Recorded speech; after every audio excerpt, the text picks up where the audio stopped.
All right, so in lesson 4, we took a look at interest rates, and mainly what we were doing was we were comparing linear growth to exponential growth. So you can see here, here's an example of linear growth, and then here's an example of exponential growth. So what we learned was that linear is akin to an arithmetic sequence, which means we're following an adding pattern. That adding pattern we would call our slope. So we're adding here. And then an exponential growth is akin to a geometric sequence, which means we're following a multiplying pattern. And the main thing that we learned is that for a short time, exponential actually looks similar to a linear. So like you can see here that in this section right here, the linear and the exponential are actually fairly close to each other in terms of how quickly they're increasing. But then there comes a point where the exponential starts taking off and then it really increases very fast, whereas the linear just kind of keeps going along. The exponential increases so much faster. So, so then what we wanted to do is we want to take a look at this even a little bit closer and keep diving into this idea of exponential versus linear growth. So here's a problem. In 1920, the California Population Project engineer was trying to make predictions about the state's population growth. And we talked about that before. That's important in terms of city planning. You need to know how many people you're going to have in order to plan roads, hospitals, schools, police force, fire department, trash service, everything. You need to have some idea of what your population is going to be doing.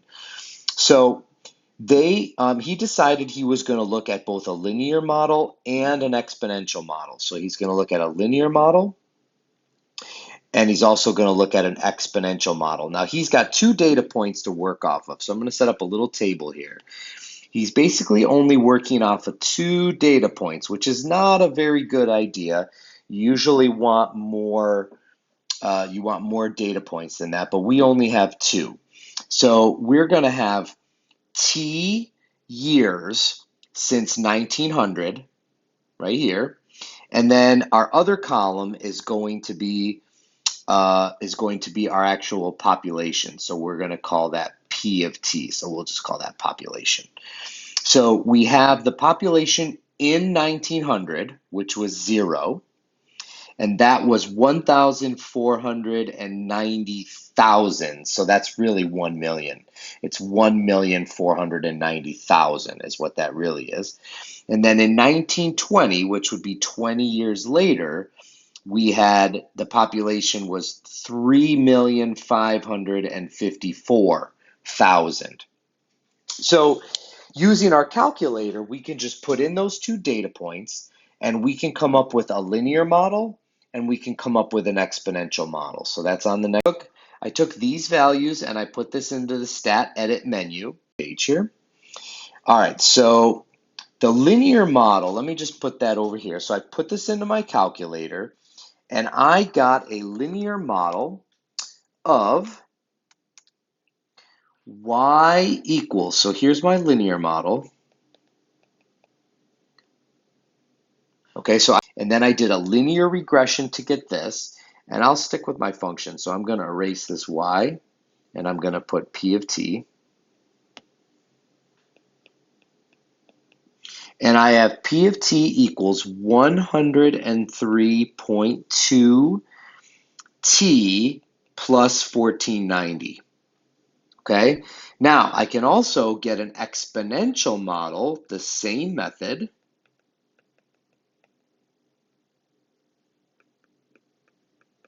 Using the same data, and I'm going to get, punching it in my calculator right now, I'm going to get y equals 1490 times 1.04 raised to the t. Okay, so let's take a look. Let's take a little bit closer look at these. So what the linear model says is that we started with 1,490,000. Remember, this is in thousands. And what it's saying is that each year our population was increasing by 103.2 thousands. Okay, each year. The exponential model says we started with 1,490,000, same as linear. But what this says is that we are increasing at a rate of 4% per year. So we know how to break these down. You know exponential growth and decay. So this is a rate of increasing by 4%.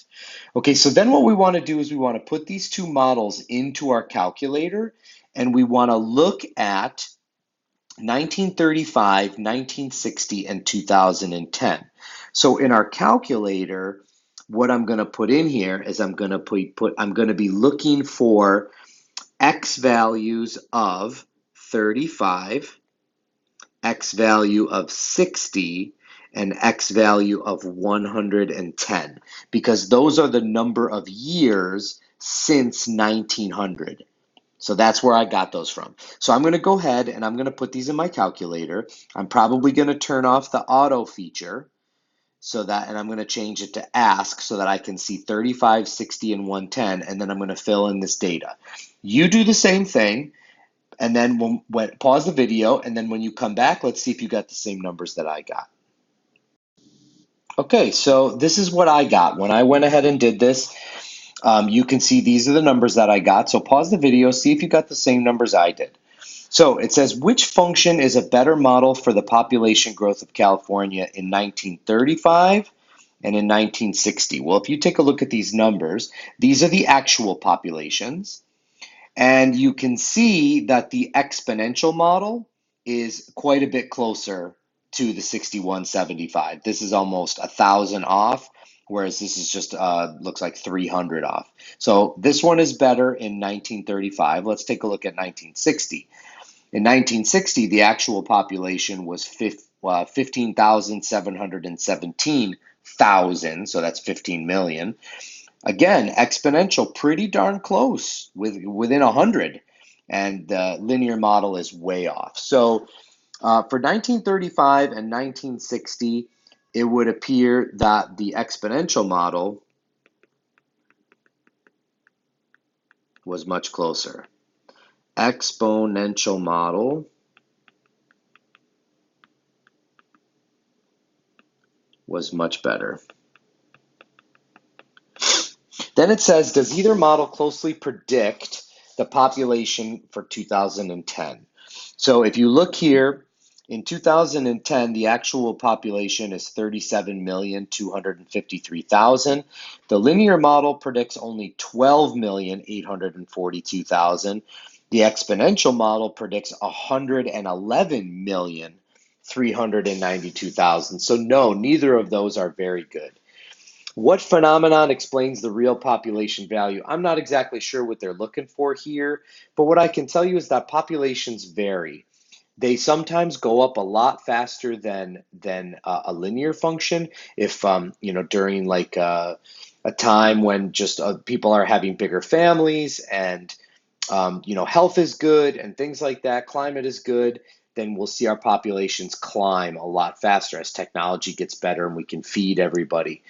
But it doesn't always follow an exponential model either, and that's because not everybody has kids. An exponential model assumes that everybody is having children and that they all have the same number of children, and that's not necessarily true. Different families decide not to have kids or to have smaller families or bigger families depending on personal preference. Sometimes there's disease that can knock populations way down, or famine. So there's a lot of different reasons why it's very difficult to model population. So they do the best they can and see what happens. The main thing that I want you to see here, though, is that you can see that the exponential model drastically higher than the linear model, and that's exactly what we expect when we're comparing exponential versus linear. And we can practice this a little bit more in class. See you then.